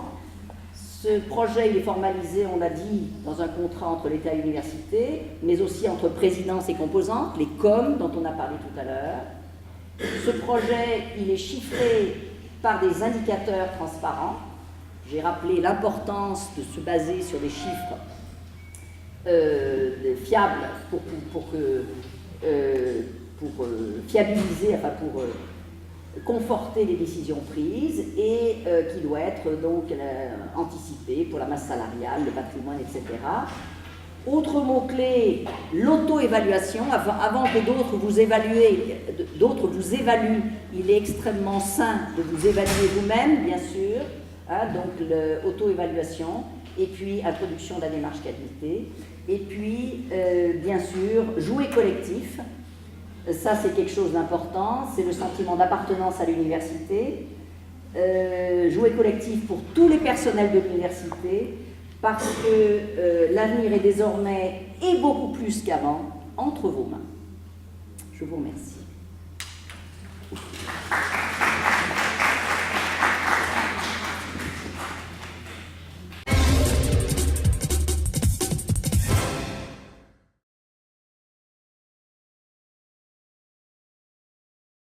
Théoriquement, c'est avant le 1er janvier, mais c'est pour ça que j'ai parlé tout à l'heure de l'accompagnement après le fatidique 1er janvier, parce qu'il est bien évident que tout d'un coup, on ne va pas passer d'une situation catastrophique à un machin où tout marche. Donc, ce qu'il faut, c'est l'important, c'est la dynamique qui existe. C'est qu'il y ait une dynamique de lancée pour effectivement arriver à qu'il y ait des groupes de travail qui travaillent en disant, ben voilà, on en est là, on voudrait arriver là, on propose ci, on propose ça, etc. C'est ça l'important. Hein, et puis il y a l'accompagnement après. L'acte de faire des payes, c'est quelque chose qui... De toute façon, les universités payent des contractuels, elles savent faire ça. Donc je veux dire, bon, bien sûr, ça... Mais puis en plus, il y a la paye à façon avec les trésoriers générales, donc c'est pas ça le problème. C'est la gestion de la masse salariale tout au long de l'année. Comme j'ai dit, le problème, c'est pas de payer les gens en janvier, c'est d'arriver à les payer en décembre. C'est ça le problème. Hein. Donc le début, on peut encore s'améliorer en début d'année, où on est déjà en compétence salariée, c'est ce que je veux dire. Mais enfin, tout ce qui est fait n'est pas à faire. Voilà, donc le A, il faut que ce soit fait, bien sûr, idéalement avant le 1er janvier, mais si c'est fait qu'en février, voilà, ce qui fait, de toute façon, après, il faut donc dialoguer, effectivement, avec les partenaires du ministère, qui, eux, ont l'expérience de si ça, c'est pas fait tant de mois avant, ça devient vraiment difficile, etc. Ils savent très bien, là où il y a eu des difficultés ou pas, ils ont l'expérience, donc les bonnes pratiques qu'ils peuvent éventuellement vous proposer sur tel ou tel point. Il faut faire bien sûr appel à eux.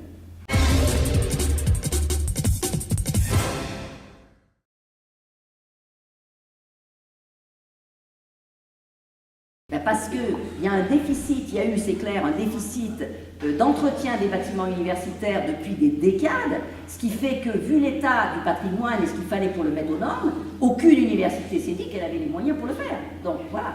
Et le problème pour l'État, et donc même maintenant, pour les 3 qui éventuellement vont l'avoir, l'État doit donner de l'argent pour...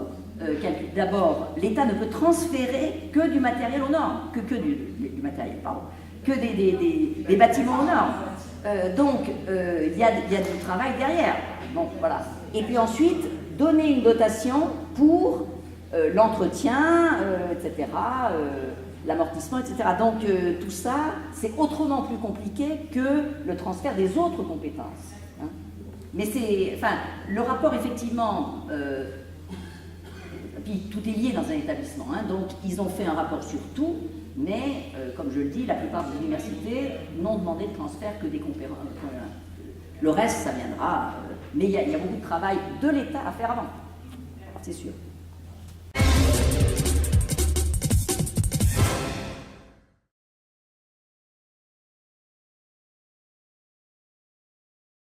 C'est une bonne question. Les juristes ne sont pas d'accord sur l'obligatoire, l'interprétation des textes. Pour moi, qui ne suis pas du tout, qui n'ai aucune compétence en droit, je croyais que le droit c'était une science exacte. Je me suis rendu compte que ce n'était pas le cas.